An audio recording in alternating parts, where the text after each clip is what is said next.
నిశ్చలంగా విద్యా సరస్వతి అమ్మవారిని మనస్సులో ధ్యానం చేయండి. ఆద్య నివాహకాయ మహాలక్ష్మి విద్యా సరస్వతి నమః ధ్యాయామి. అక్షరాభ్యాసం వాళ్ళు కొద్దిగా పలక మీద అక్షరాలు వేస్తూ ఉండండి. అన్నప్రాసన వాళ్ళు మీ ముందర కొబ్బరి చిప్పు ఉంది కదా, కొబ్బరి చిప్పలో వేయండి.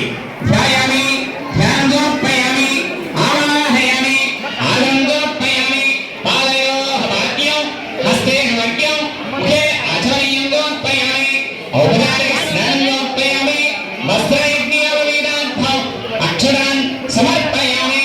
అక్షరాలు పూర్తిగా వేయండి.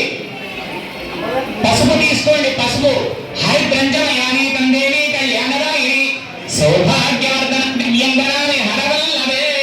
అది ఇవ్వాల్సిన అవసరం లేదు, అది తీసుకోండి. ఆ పసుపు తీసుకొని పలక మీద వేసి నమస్కారం చేయండి. అన్నప్రాసన వాళ్ళు కొబ్బరి చిప్పలో వేయండి.